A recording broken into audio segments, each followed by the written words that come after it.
ನಮಸ್ಕಾರ ವೀಕ್ಷಕರೇ, ನ್ಯೂಸ್ ಫಸ್ಟ್ಗೆ ಸ್ವಾಗತ. ನಾನು ವಾಸುದೇವ್ ಮಾರ್ನಾಡ್. ಮೊದಲಿಗೆ ಹೆಡ್ಲೈನ್ಸ್.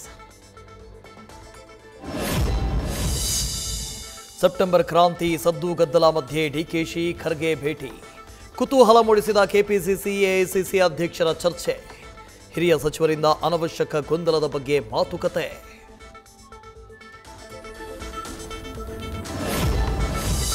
ಕಾಂಗ್ರೆಸ್ನಲ್ಲಿ ಹಲವು ಬೆಳವಣಿಗೆಗಳ ಮಧ್ಯೆ ಇವತ್ತು ರಾಜ್ಯಕ್ಕೆ ಕೈ ಉಸ್ತುವಾರಿ ಭೇಟಿ. ರಾಜ್ಯಕ್ಕೆ ಆಗಮಿಸಲಿರೋ ರಣದೀಪ್ ಸಿಂಗ್ ಸುರ್ಜೇವಾಲಾ ಗೊಂದಲಗಳನ್ನು ಬಗೆಹರಿಸುವುದಕ್ಕೆ ಬರ್ತಿದ್ದಾರೆ ಎಂಬ ಮಾತು.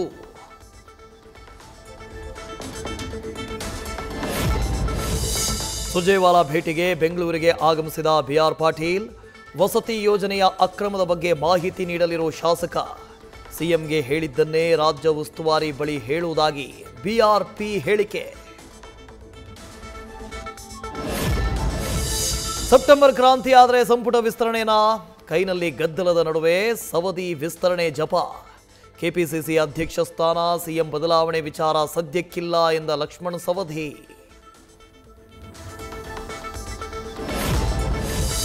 ಕ್ರಾಂತಿ ಅಂದರೆ ಏನು ಅಂತ ಗೊತ್ತಿಲ್ಲ ನನಗೆ. ಭಾರತದ ಇತಿಹಾಸದಲ್ಲಿ ದೊಡ್ಡ ದೊಡ್ಡ ಯುದ್ಧಗಳಾಗಿರೋದು ಕ್ರಾಂತಿ. ಹಸಿರು ಕ್ರಾಂತಿ ಎನ್ನುತ್ತಾ doctor G Parameshwar topic divert.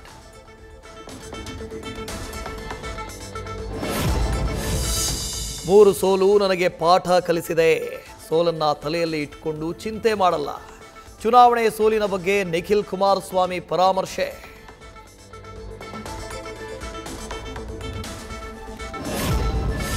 KPCC ಸಾಮಾಜಿಕ ಜಾಲತಾಣ ವಿಭಾಗಕ್ಕೆ ಹೊಸ ಅಧ್ಯಕ್ಷರ ನೇಮಕ. ಐಶ್ವರ್ಯ ಮಹದೇವ್ ಕೈಗೆ ಸೋಷಿಯಲ್ ಮೀಡಿಯಾ ಜವಾಬ್ದಾರಿ. ಮಾಜಿ ಶಾಸಕ ಮಂಚನಹಳ್ಳಿ ಮಹದೇವ್ ಪುತ್ರಿಗೆ ಮತ್ತೊಂದು ಹುದ್ದೆ.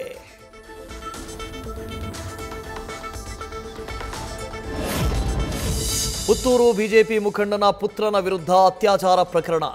ಯುವತಿಗೆ ನಂಬಿಸಿ ಲೈಂಗಿಕವಾಗಿ ಬಳಸಿಕೊಂಡಿದ್ದ ಕೃಷ್ಣ. ಮಗುವಿಗೆ ಜನ್ಮ ನೀಡಿದ ಸಂತ್ರಸ್ತೆ. ಆರೋಪಿಗಾಗಿ ಹುಡುಕಾಟ.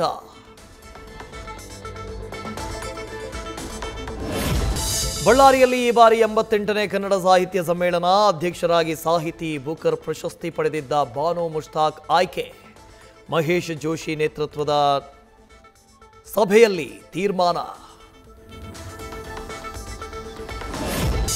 ಪುರಿ ಜಗನ್ನಾಥ ಯಾತ್ರೆಯಲ್ಲಿ ಕಾಲ್ತುಳಿತ, ಸಾವು ನೋವು. ಮೂವರು ಜಗನ್ನಾಥನ ಭಕ್ತರನ್ನ ಬಲಿ ಪಡೆದ ಕಾಲ್ತುಳಿತದ ಘಟನೆಯ ಬಗ್ಗೆ ಭಕ್ತರಿಗೆ ಕ್ಷಮೆ ಕೇಳಿದ ಸಿಎಂ ಮೋಹನ್ ಚರಣ್ ಮಾಂಜಿ. ಕಾಲ್ತುಳಿತದಲ್ಲಿ ಮೃತಪಟ್ಟವರ ಕುಟುಂಬಗಳಿಗೆ ತಲಾ 25 ಲಕ್ಷ ರೂಪಾಯಿ ಪರಿಹಾರ. ಸಿಎಂ ಮೋಹನ್ ಚರಣ್ ಮಾಂಜಿ ಘೋಷಣೆ. 2 ಅಧಿಕಾರಿಗಳ ವರ್ಗಾವಣೆ, 2 ಸಸ್ಪೆಂಡ್.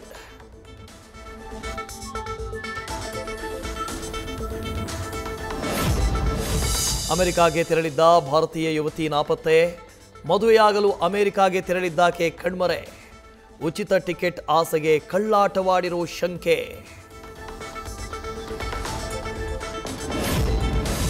ಜಮ್ಮು ಕಾಶ್ಮೀರದಲ್ಲಿ ವರುಣನ ಆರ್ಭಟ. ಭಾರೀ ಮಳೆಯಿಂದ ತುಂಬಿ ತುಳುಕುತ್ತಿದೆ ಸಲಾಲ್ ಜಲಾಶಯ. ಡ್ಯಾಂನಿಂದ ಚೆನಾಬ್ ನದಿಗೆ ನೀರು ರಿಲೀಸ್.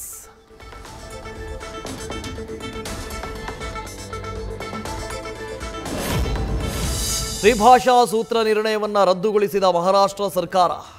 ಮರಾಠರ ಹೋರಾಟಕ್ಕೆ ಮಣಿದ ಸಿಎಂ ದೇವೇಂದ್ರ ಫಡ್ನವೀಸ್. ಭಾಷೆಯ ಬಗ್ಗೆ ಹೊಸ ಸಮಿತಿ ರಚಿಸುವುದಾಗಿ ಘೋಷಣೆ.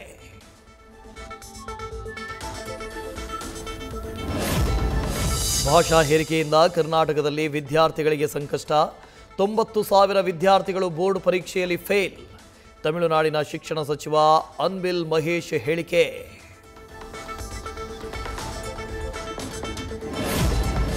ಮತ್ತೆ ಏರ್ ಇಂಡಿಯಾ ವಿಮಾನ ಎಮರ್ಜೆನ್ಸಿ ಲ್ಯಾಂಡಿಂಗ್. ಟೋಕಿಯೋದಿಂದ ದೆಹಲಿಗೆ ಹೊರಟಿದ್ದ ಫ್ಲೈಟ್ ಕೋಲ್ಕತ್ತಾದಲ್ಲಿ ತುರ್ತು ಭೂಸ್ಪರ್ಶ.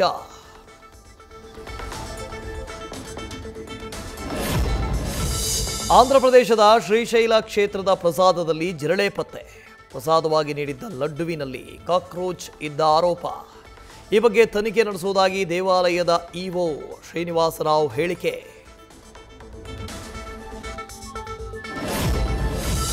ಉತ್ತರಾಖಂಡ್ನಲ್ಲಿ ಮೇಘಸ್ಫೋಟದಿಂದ ಅವಾಂತರ.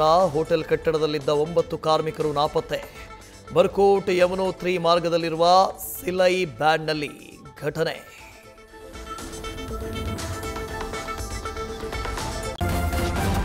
ನ್ಯೂಸ್ ಫಸ್ಟ್ ನಿರ್ಭೀತಿಯಿಂದ ನಿಮ್ಮ ಪರವಾಗಿ.